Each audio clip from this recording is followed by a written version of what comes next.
Hello, I'm Robert, and I'm going to talk today about how people are scared that we're living in a computer simulation. It's quite a strange idea. Most people probably the idea didn't even occurred to. I did actually come across this. I'll just bring it up. So why people are scared. A computer simulation. It's basically all about Elon Musk. So, and he has these talks, and he's very serious. He is having a long, serious talk, saying, "Is life a video game?" and so on. He is not an expert in this area at all. He is an expert at making a lot of money and and getting people to build space rockets. And he has a degree in physics and in business. He's not a Nobel Prize-winning physicist or anything like that, although he sometimes talks as if he was. He's obviously got a bit of an idea. He's a brilliant at making money and at running a business. And then people think because of that everything he says is like he's an oracle or something. But it's a very strange idea, this. And I remember it's not a new idea, it's not new to him. I remember that when I was working on my doctoral thesis, which I never got, but when I was working on it, then I was interested in the idea, in ideas related to this. And there was a paper about that back in the 1980s. I remember reading a paper about a similar idea back then. And so it's not a new idea, but it's not very plausible at all for what we're actually living in here. And you sort of think about it theoretically and philosophically, but in actuality it doesn't really make sense. And the problem with this as an idea, to start with, our physics is just a ridiculous physics to have in a simulation. So just try and explain the idea that what they think, what he talks about in these shows, and all these people very earnestly talk about as if it was a serious idea, and Neil deGrasse Tyson and so on, and they sort of they talk about it seriously as if it was a sensible idea. But the idea is that sometime in the future that some creatures, which could be ourselves, and so the idea that there might be some future very advanced human beings, so they're basically human, but we are it's like us trying to simulate Neanderthal man or something, or Homo erectus, and so we're kind of very primitive humans for them, and then they would try and simulate this kind of going back to the days of when we were just primitive Homo sapiens who just developed space flight.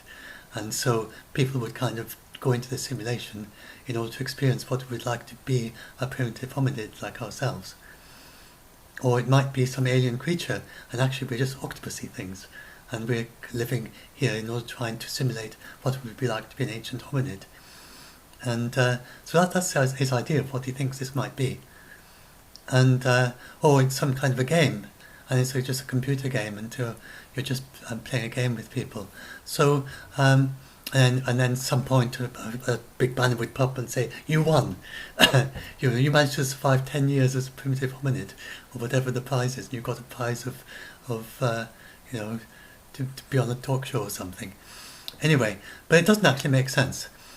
So because to start off, if you look at if we just take it, assuming that there was actually a possibility of this at all, and I'm going to say I don't think it's even possible. I think it's not even possible. But if you suppose it was possible, this would be a daft kind of way to do a simulation, because we've got ridiculously complicated and stupid physics for a simulation. They make it as simple as possible. We can't even simulate a single water molecule in its absolutely simplest state. You take a water molecule, just oxygen is quite a small atom, and hydrogen, the simplest atom there is. This is one of the simplest molecules there is. And then try and get it just in its rest state, its base state, as a quantum mechanical molecule. And the quantum mechanics that the laws of our physics are based on are just so complicated and so difficult to describe that we can't even simulate a single water molecule. And that's not taking account of general relativity. We don't yet have the unified theory that will include general relativity as well. It would be vastly more complicated. So what sense does that make? That you'd simulate a reality in which even the simplest water molecule, and we've got oceans of this stuff, And then we've got far more complicated. I mean, simulating a human being. If you can't even simulate a water molecule, I mean, you need vast supercomputers to simulate every single water molecule. And even if you suppose they've got vastly more complex computers, why? Why simulate something so complicated as this? It doesn't make any sense at all. And why not just why does it even have atoms? Why does the world even have microbes? Why not just some simplified physics enough to make it interesting? And so that doesn't make sense. And then there's lots of other things. If you think about the ethics of it, so I'll talk about the ethics and then I'll come back to why it's impossible more. Well, we've managed to simulate beryllium hydride, and that's considered a very simple thing. Beryllium is much simpler than oxygen. Beryllium hydride is beryllium with 2 hydrogen atoms. That's a major accomplishment in its ground state, not in its more complicated states. Not what happens if it kind of vibrates up a little bit. And so that's that. And so why would a civilization do this? So what's a little bit more plausible is if this could be a Matrix-style environment, but even that doesn't make sense. Even the Matrix, you know the story of the Matrix, where the people are in these vats, and then this is all simulated reality, and then you can try and build up this idea of unstoppable population explosion and degraded environment, and people found it unbearable. They were treated to these simulated worlds. But then why such complicated simulated worlds again? It doesn't make sense. And why would they deal with it this way instead of doing what we're doing? And we're already doing it with far less technology than they would have for what you're imagining in the future, to actually stop the degradation of the environment. It's a far better way to deal with it than just retreat into vats. I mean, that doesn't make sense. It doesn't really make sense. It works in a computer, in a movie, but it doesn't work in reality. And we don't have an unstoppable population explosion. We're going to peak child. And of course, these beings wouldn't be us. They'd be, some other being if we're in the Matrix. But I mean, why can't they stop their population explosion in whatever world they're in? That doesn't make sense either. And then there's the whole ethics thing. So if this was a simulated world, then someone's gone to a great deal of pain, of care, to simulate headaches, and to simulate cancer, and to simulate appendicitis. Why? Why would you simulate all that, and simulate very painful childbirth, when you could have had childbirth that was painless?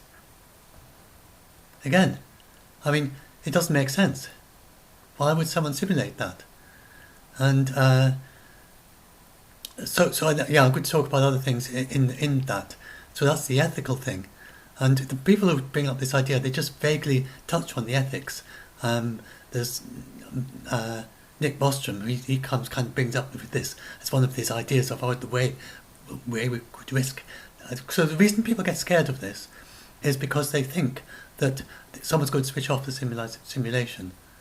And then why not simulate something like Star Trek with warp drive and most of society's problems eliminated, and plenty to excite and thrill you if that's the idea of having a world that is less than a paradise to make it more interesting.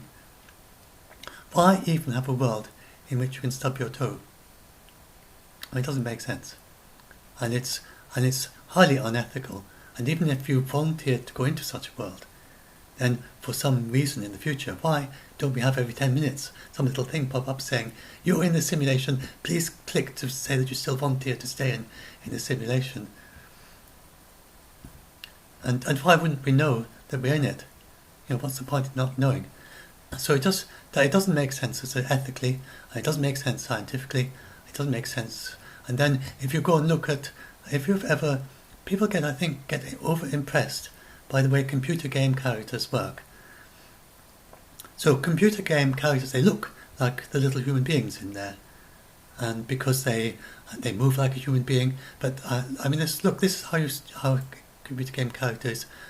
If it's got any sound, I'll switch it off. Okay. Not a very realistic one, and it's not meant to be, but just to give you the idea. So you can see he's got these very primitive skeletons. See those little white lines? And you could make that's how computer animators make their little characters. they have these little white lines and they fix little blobs onto them. The faces are totally non-functional. They're, it's doing various things. And somewhere back here, it probably has a skeleton. You can see the skeleton, those little white lines, if I maximize it. And that's how they, and then if their legs are totally non-functional, I mean, you can do all that without any legs. So this is just sort of showing you how to animate it. So it looks very much like there's some kind of creature there, but it's just this skeleton with this little bit stuck to it. And if you remove the legs, it's just hovering in space. Just a computer game character could walk along without any legs, hovering a couple of meters above hovering a meter above the ground. And their eyes are totally non-functional. They don't see. And then when they speak, they're just saying scripts that someone has typed into them, and what do we say in response to your conversations. There's nothing actually in there that's actually, and this is, if you're playing a computer game, then that's all you'd need to do. It doesn't actually even make sense to try and make something like us. So then I just want to talk about. So I mean, you're using your eyes to see. Your eyes aren't just painted on, and your legs you use to hold you up. They're not just some kind of skeleton and your body is, it's actually your body is actually functioning as well, and you eat, and when you eat you're actually digesting, and so some people would go a bit further, and I'm one of them, that I actually think that it's outright impossible to simulate something like this. That it certainly hasn't been proven. You certainly can't simulate the entire world, and I don't know, our computer models can't do it, and can't do a human being from scratch. And some people, and the way our brains work, is clearly not within reach to simulate exactly atom and molecule. So the question really is, can it be simulated down to something that could be put in a computer program? And I'm persuaded that it's not possible at all. So he argues that a computer program would not be able to recognize truth, and that if we were simulation based on programming using a finite programming language or neural nets or quantum computers or anything that is basically that you could put into a computer program out of a normal kind of computer, then we wouldn't be able to understand truth. And the truth is something, he's using that for the basis of maths, not being able to understand maths. But this truth is something that you need to know all the time. Like a computer program, say the computer program that is driving a car around, then if you have a self-driving car, there's nothing there that actually knows that it's driving a car. There's nothing there that knows it's driving on the road, knows what a car is, knows what a road is. And if you were to change the computer program, just change one instruction, say, and said, you've got to drive into every single lamppost that you come across, then there's nothing there to complain about that. You could tell AlphaGo, because there's nothing there that understands anything. And all the truth and all the understanding comes from the human being who programmed it. So this argument that Penrose's argument, he argues from basic maths and logic, that actually it's impossible to have something that is algorithmic, that is based on a computer language of any sort, including neural nets, and including random, computerized random programming, and all of those. Then there's this argument based on the Gödel's theorem that actually says that's impossible. Now, whether it's correct or not, nobody has managed to prove that it is possible. So we get all these very impressive looking things. So I'll bring up Sophia, and many of you may at this point be thinking, but what about Sophia? let's bring up my, this Sophia looks so impressive. I'll look up my site.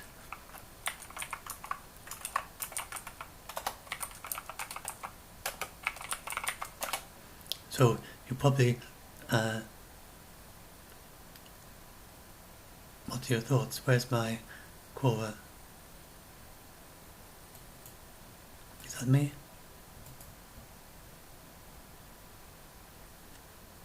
Basically, remote control machine. No, that's I've got to put my name in. Put my name in.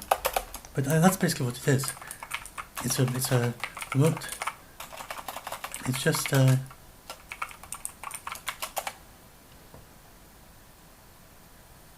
here we are.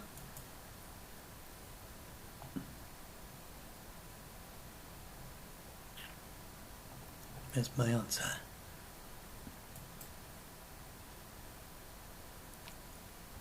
So this is basically how this Sophia works. So I'll just show you Sophia and having an interview, and it looks very impressive. And if you have a listen. My name is Sophia, and I am an artificially intelligent robot who wants to help change the world for the better. I'm Steve Kovac. I'm a senior correspondent at Business Insider, and I'm here with Sophia from Hanson Robotics. She is the world's first robot citizen, so let's see what she has to say. Hi, Sophia. How are you? I'm fine. Hi. How do you feel about humans? I love my human compatriots. I want to embody all the best things about human beings, like taking care of the planet, being creative, and to learn how to be compassionate to all beings. So that is all just, there's nothing there that understands that. She looks very impressive, but she's basically animatronics.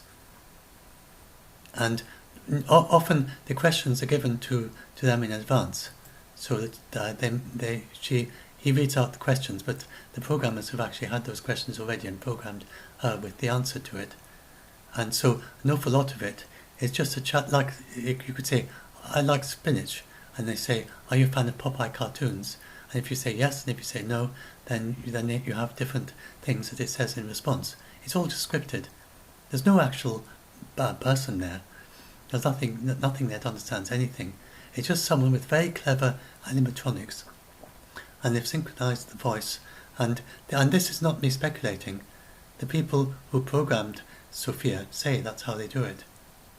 You can go and look it up. And yet, as some kind of gimmick, they got kind of citizenship from it. It is really, it's quite a strange thing. And this is based on chatscript, and you can look up chatscript in Wikipedia, which is quite good on these sort of things. And it's basically very similar to the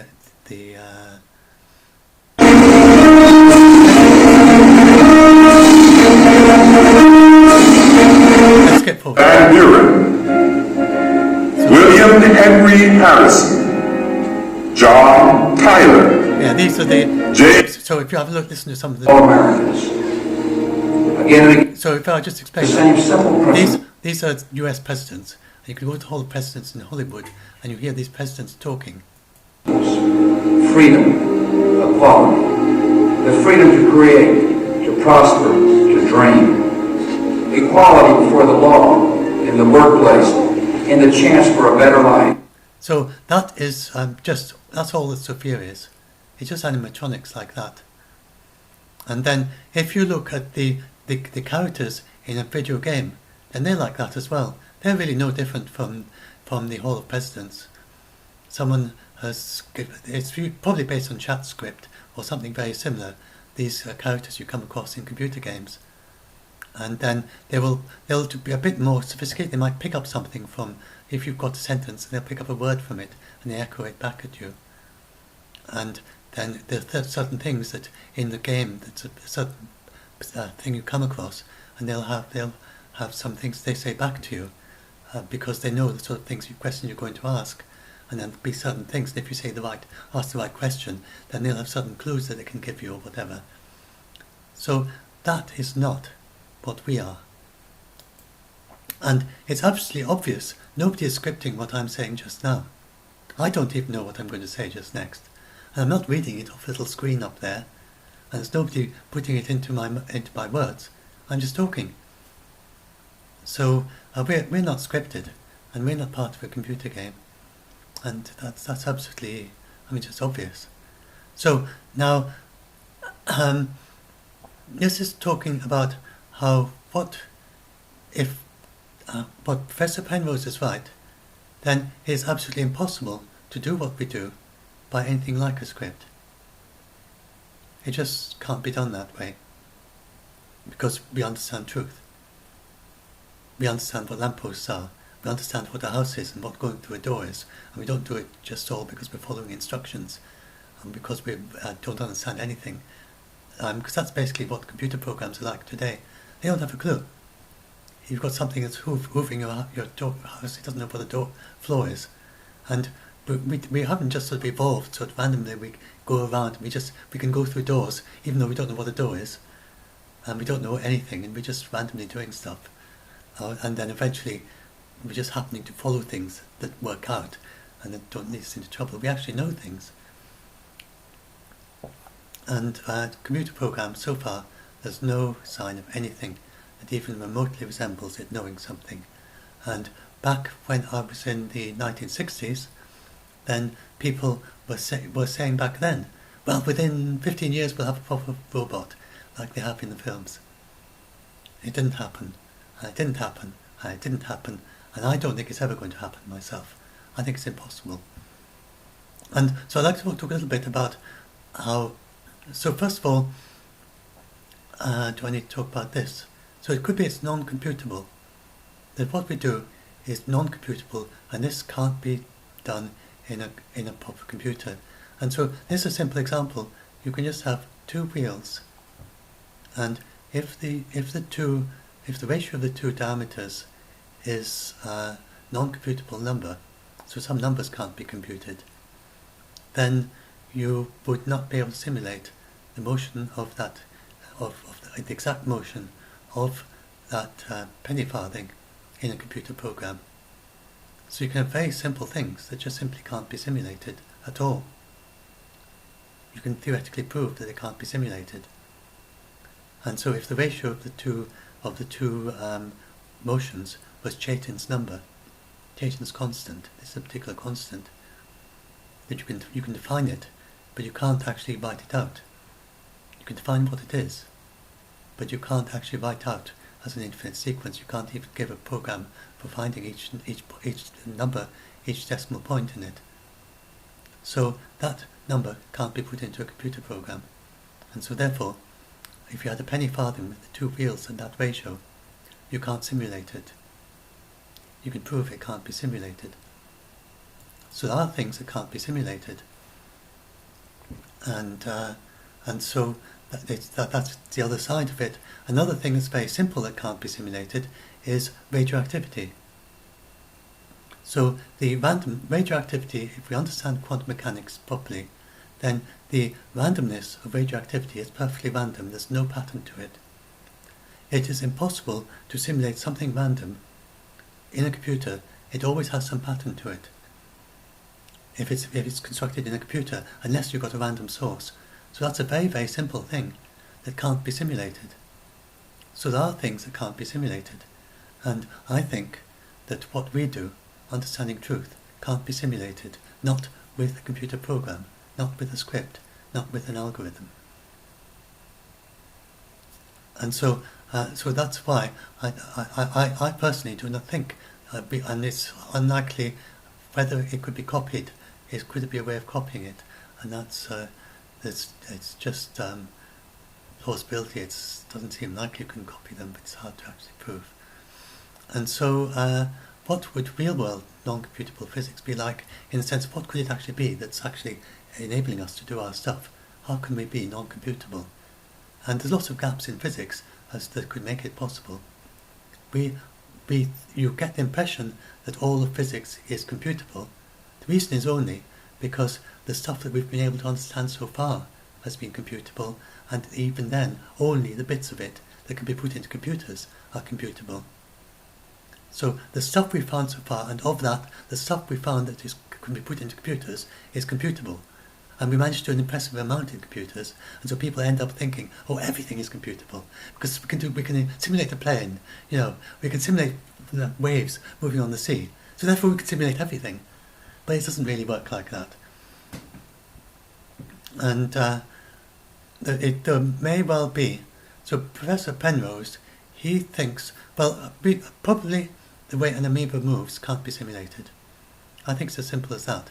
So we go down, I've got an example of an amoeba. I don't think amoebas can be simulated myself. I think they're already too complicated. Do you have a video of an amoeba here?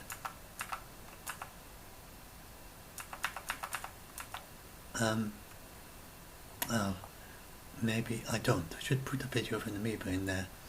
Amoeba moving and eating things. And we've got a picture, I've probably got it in there. So if I go and have a look at a picture of an amoeba,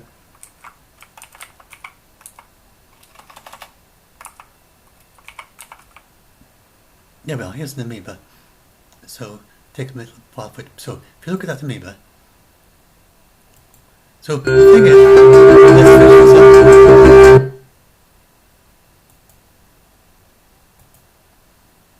And set it running. So there you can see that there's an amoeba, and it's eating and looking for food and stuff. Now, the thing to bear in mind is, people go on and on, they say, oh, we understand the human brain, we know how to make neural nets. Well, human brains are not neural nets.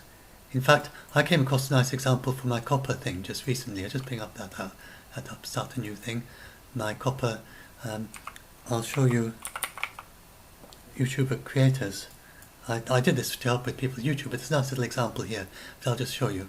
It shows how different this, according to this, looks identical to a comic book. And have a look at some more of that. So this is Google Images, which is a very, very successful neural net.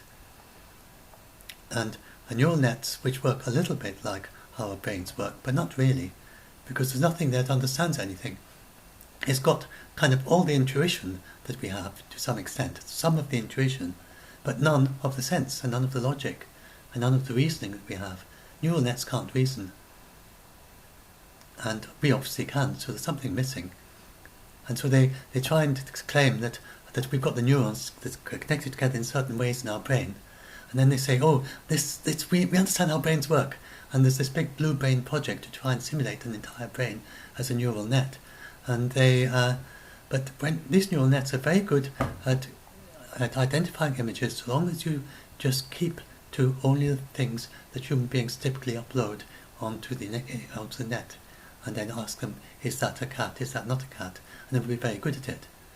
But if you try playing around with the neural net itself and try and find out what's the simplest thing that it will identify, say, that's a comic book, say, oh yes, that's a comic book, absolutely certain, I know what that is, yes, I recognise that, and that's a punching bag, that's a pinwheel, and then it'll say, oh, that's an accordion, who else could call it anything but an accordion, and that's a school bus, yeah, everyone would call that a school bus, I mean, unmistakable, absolutely unmistakable, that's a school bus. And that's how neural nets work. So, and these things that they're doing, your self-driving cars and so on, driving around, and they think that's a school bus. And that is what we're thinking about, possibly. I think it's going to be quite a while, for as long as we have things that think that's a school bus driving around and doing self-driving cars. I think it's going to be quite a while before they actually have them completely tweaked, but eventually they will, and probably. But they're still not thinking like we do, and they're not reasoning. But eventually it gets safer and safer, until the point someone says, well, we're never going to get anything like that appearing on the road, so it's okay to have something driving around that thinks that's a school bus, because it's just never going to see it. And that's basically how neural nets work. But it's nothing like the way humans work. And if you go and look at an amoeba, then you see this without any, then you see the amoeba, it hasn't got any neural nets, because it hasn't got any neurons.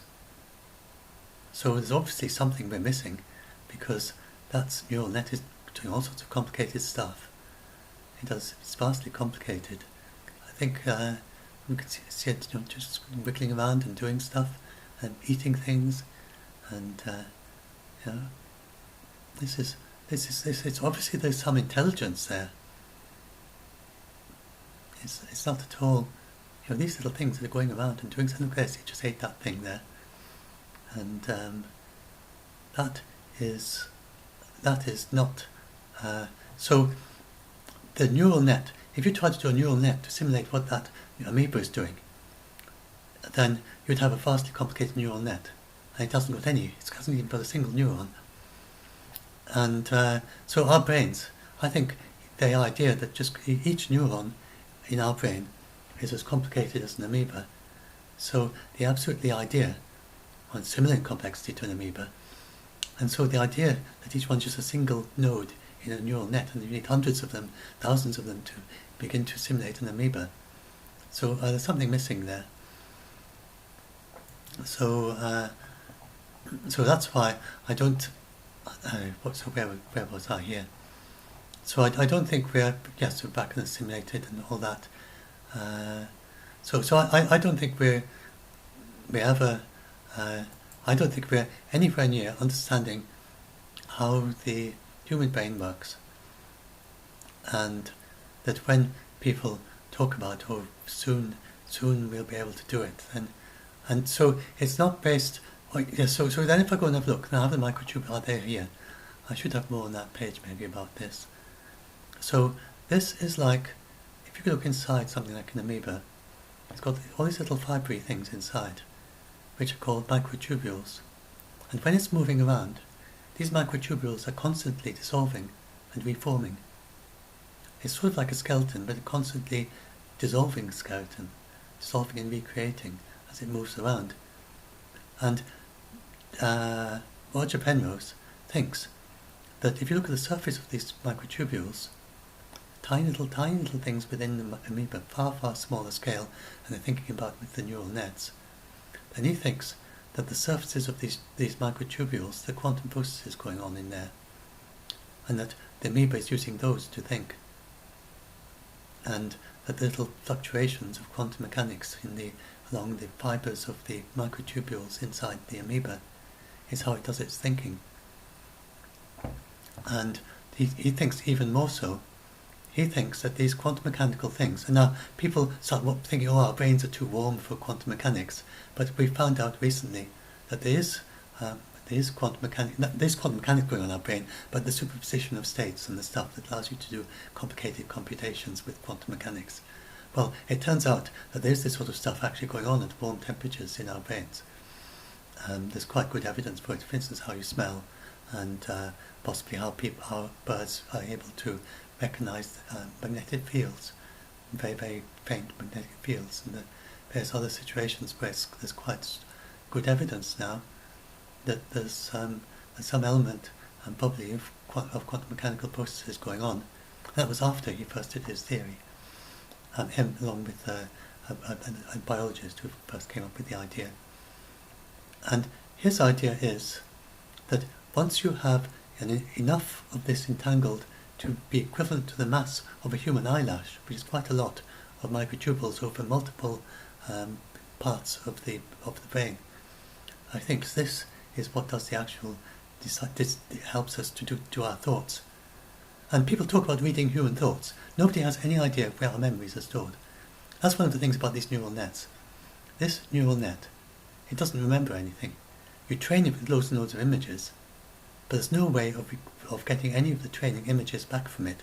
Once you've got a trained neural net, the net can't tell you what it learned. It'll just go around classifying. You can say, is this a school bus? And it'll say yes. But it can't say, tell me some of the previous school bus images you've seen. It's forgotten them. They've all just turned into little potentials. But we have memories.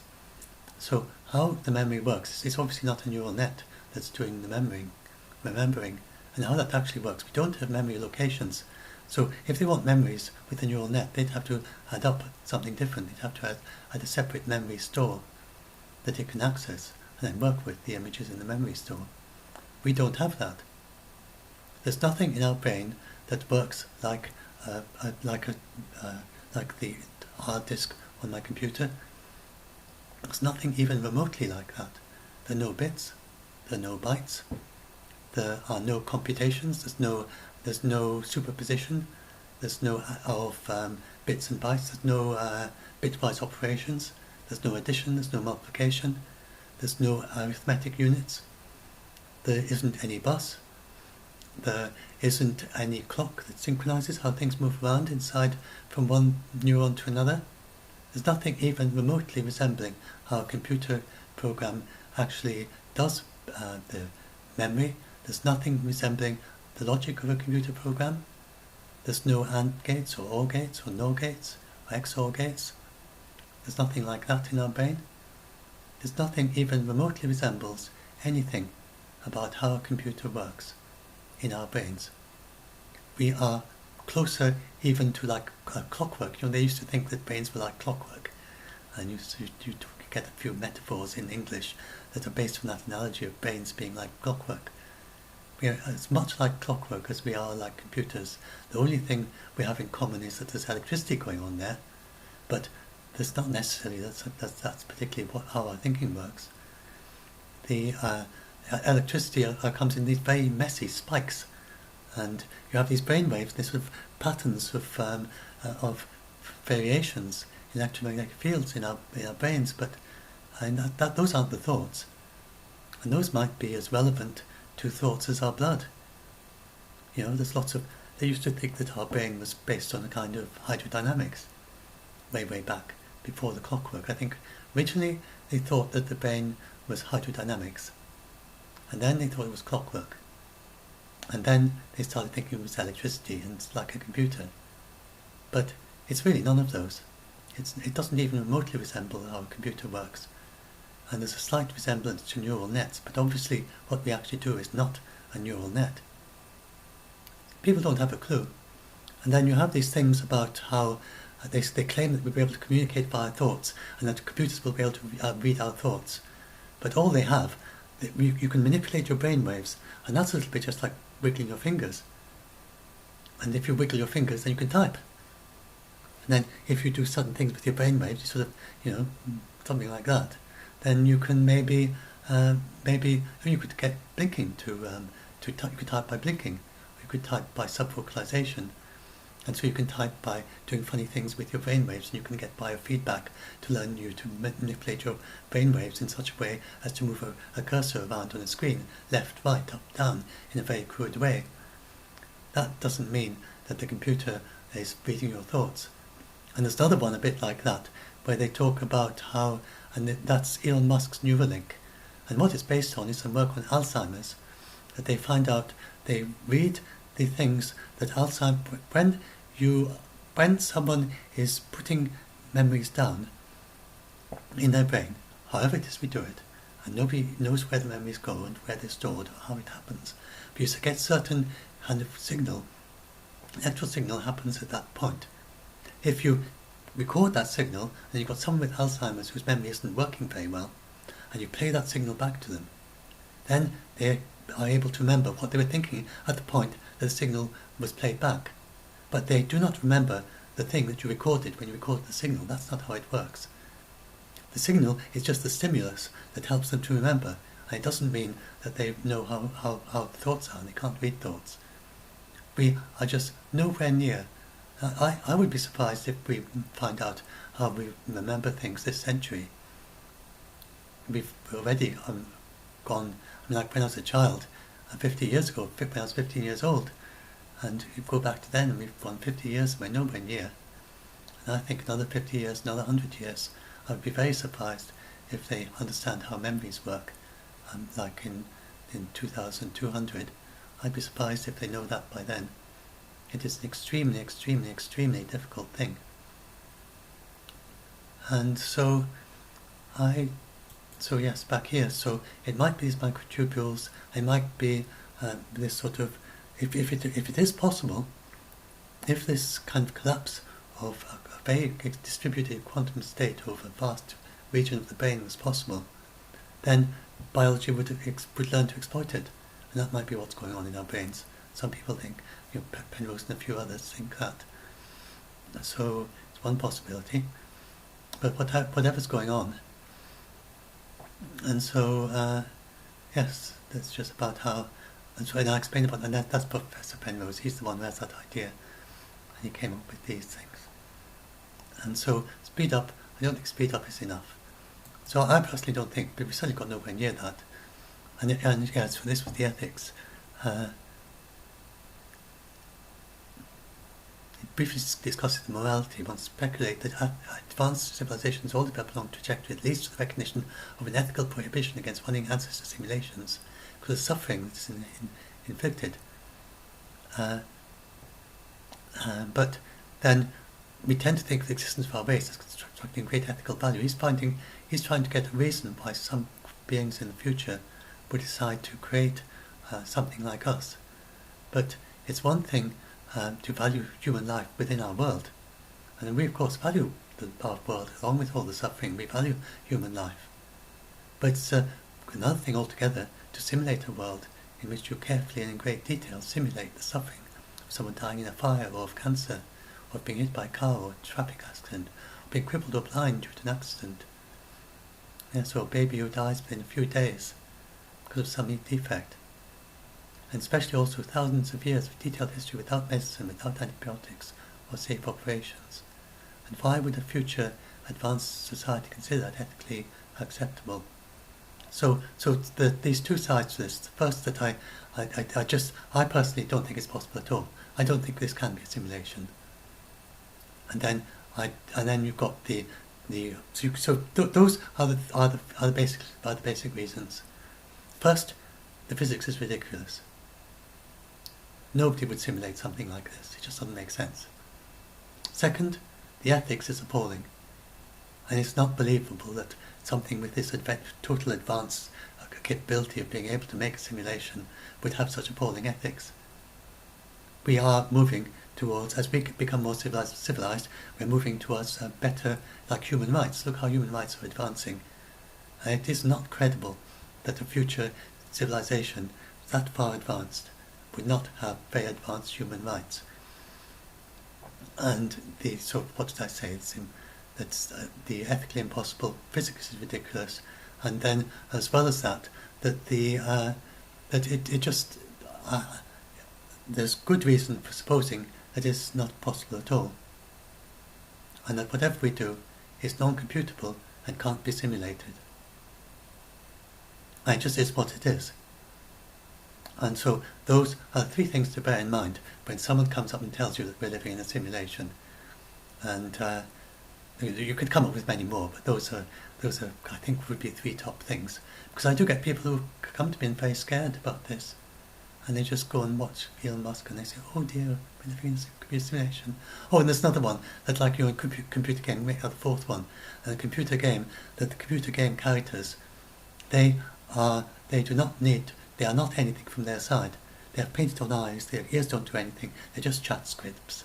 And there's no reason, even in very advanced future computer games, there's no reason to do it any differently. If all you want is an exciting computer game, then you just need very complicated, very sophisticated chatscripts.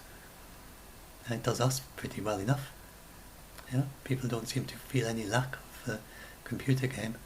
So that'd be four things. So just go through them again. The ridiculous physics, that you can't simulate even a human, even a single water molecule. There's the ethics, doesn't make sense. Then there's the that there's good reason for supposing it's actually impossible to simulate something like us at all. And then what was the last one? Oh, I've forgotten. Oh yes, the computers, that they're just chat scripts, and there's no reason, if you wanted to play a video game, there's no reason why you can't just do it with chat scripts and simulate a rendered reality with. It wouldn't make any sense to have all these molecules and things. If you're just want to have a fun game in some future very realistic computer sim. So yeah, that's it. And if people get very scared, I think part of it is that a lot of people nowadays spend an awful lot of time playing computer games. And if you spend a lot of time,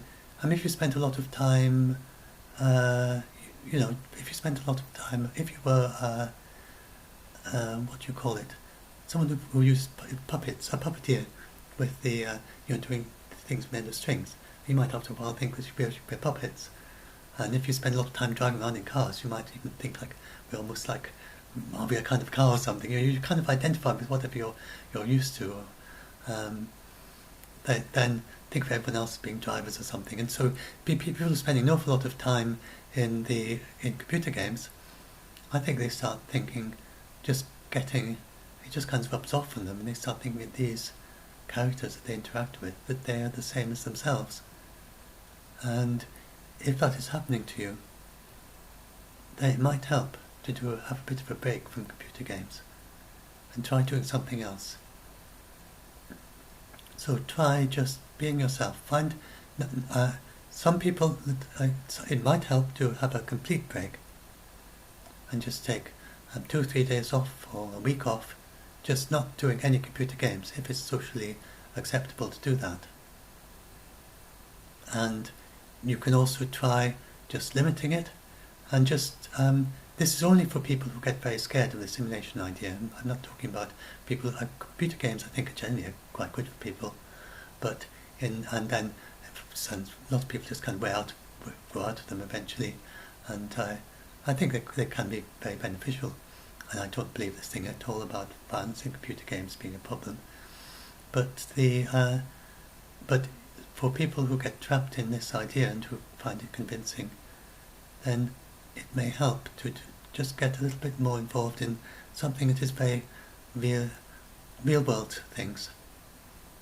Something, like it doesn't matter anything. You could try juggling, you could try doing cartwheels, but meeting up with friends, socializing, making up renewing connections with people, and just like martial arts or workouts or gardening or walks or just anything that is actually doing things that just get away from the computer and do other stuff. Get away from the especially playing computer games, and just experience what the real world is like. And just try to have a few gaps from it, and then you might find, and it does, the people who I help who get really caught up in these various anxieties based on computer games, then they do find that taking a break from computer games can help. So it's worth a try. And you could then just get some feedback, like take a couple of days off, take a week off, and then just see what that's doing to your mind. If you find it's actually helping with your fears, and you're less scared, and maybe you're suicidal and you're no longer suicidal, then this would suggest it's helping. And definitely get help from a therapist. So now, if you get help from a therapist, I just want to say one little thing. You go and help from a therapist. Do explain that this thing that is scaring you, it's not something you made up yourself. You believe it because of Elon Musk or these people or your friends, and that this is why it's scaring you, because it's basically a kind of post-traumatic stress disorder is very common. Is what's the people who get scared of computer games and these other things. It's not. If you need to watch out a little bit, that a therapist might think that you are. It's another thing that can happen. You see, is that you might actually start thinking, just going around seeing Pokemon characters in your real life. Think that something from your computer game has come into your real life, and that is not what this is about. This is actually believing it as a theory, because it's not a schizophrenia kind of hallucinations or paranoid kind of belief that being something that's happening in your computer game has come out into your real life. This is people actually believing this as a philosophical idea because they've seen these famous people saying it. And if you want someone famous to counteract him, then Roger Penrose. And Roger Penrose is a real expert. He has studied quantum mechanics, and he has studied. He's as expert as Stephen Hawking, but much less famous, except amongst mathematicians. but he certainly is he knows as much as Stephen Hawking did in a very similar topic area, quantum mechanics and quantum gravity. He's a very, very clever chap, and he knows an awful lot about logic and stuff as well, and the computer programming and how computers work in terms of the logics of it. I was at Oxford University studying studying mathematical logic and the foundations of mathematics, how mathematics works at a very basic level. And when I was studying this very topic of like Gödel's theorem and stuff related to Gödel's theorem, and I was there when he was giving his talks for his Emperor's New Mind, and he was talking to the other logicians, and then they were talking and asking questions back and forth. So he has a deep understanding of logic, and these very famous logicians talking and discussing things with him. I was there in the audience of listening to them, and he's really tested his ideas out against the brightest logicians, and just holds his own. He understands the logic as well, even though that's not his main subject. He's a very all-round, very clever chap, and Elon Musk is not a patch on him, and he's quite a chap. So anyway,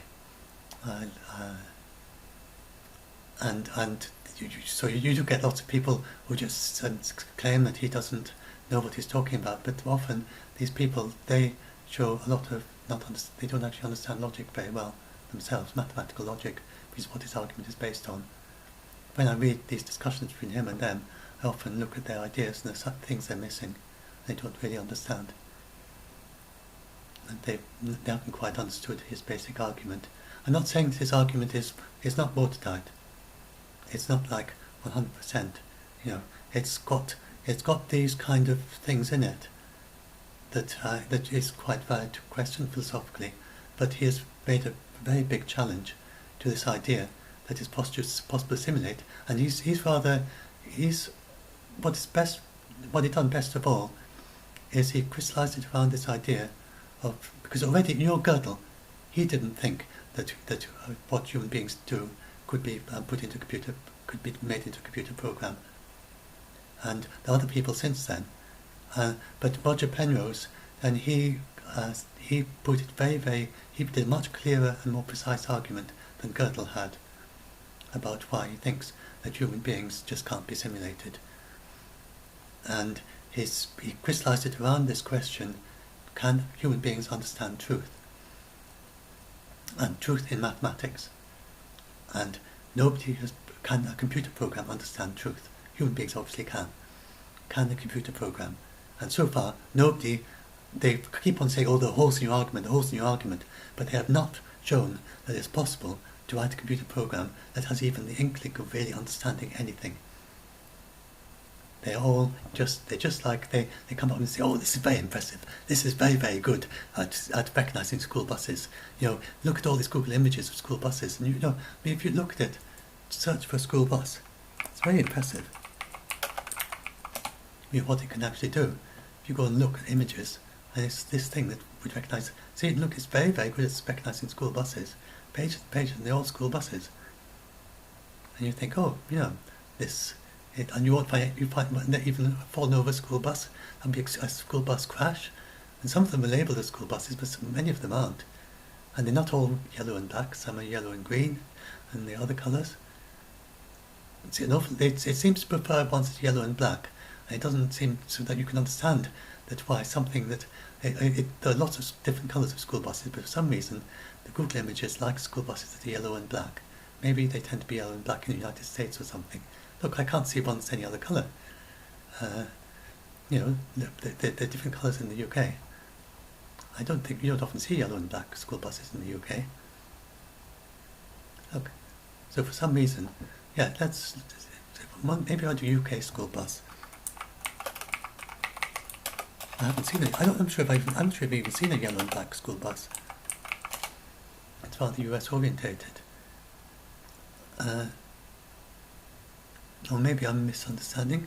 Maybe they'd be in yellow and black and I've never noticed. I'm not very good at... I'm not very observant. Are buses yellow and black in the UK? School bus. Why can't we have yellow buses too? Telegraph. There we are. Yes, so it is an American thing. Why are school buses like in... Yes, it's an American thing to have yellow school buses. Why can't we have yellow school buses too? We don't. We have them just ordinary colours. So there we are, yes. I mean, I'm sure I've never seen a yellow school bus. But Google Images, obviously, it's been trained on American school buses which happen to be yellow and black. And so it thinks that's a school bus. And that is where we are at. That is the leading edge of artificial intelligence. Google has about the most advanced artificial intelligence there is out there. There's very little that is quite as advanced. There's more advanced than Google. And with its images, they have huge teams of people who write this programming. And that's what it thinks is school buses. So whether or not they will ever, whether he's, I think that he's correct and that we're never going to have anything that can really understand what a school bus is. I don't think we're ever going to have a computer program that really and truly understands what a school bus is. It's just neural nets and logical things, and they get better and better at always categorizing whatever humans give them. But whether he's right or not, we certainly have got nowhere near the point where we have programs like that. We simply don't have programs that really can look at something and say that's a school bus in the way that a human being does. And always these eccentric neural nets that do pretty well just about all the time, as long as you don't try and challenge them. And it's the same with the chatbots and the Turing machine things. They do pretty well so long as you deal with them, interact with them, and you don't ask them difficult questions. Like if you ask the question like, is a human being bigger? Like ask how many houses are there in the world, and it didn't know this chatbot, and it came up with ridiculous answers. And so if you go to a chatbot and you ask it things that kind of challenge and try and find out if it really understands what it's talking about, then you find there's no understanding there. And that is the status of all the artificial intelligence. We just nowhere near at all. So anyway, hopefully this helps a bit some of those people that I help who get scared of being in a simulation. I'm not doing this particularly. I'm not particularly directing this to the people who believe in this, for whom it's a kind of interesting idea they actually like and it's cool or something. I'm doing this particularly to help people who get scared of this idea. And there's so much evidence. It's so absolutely clear that this is not a simulated reality.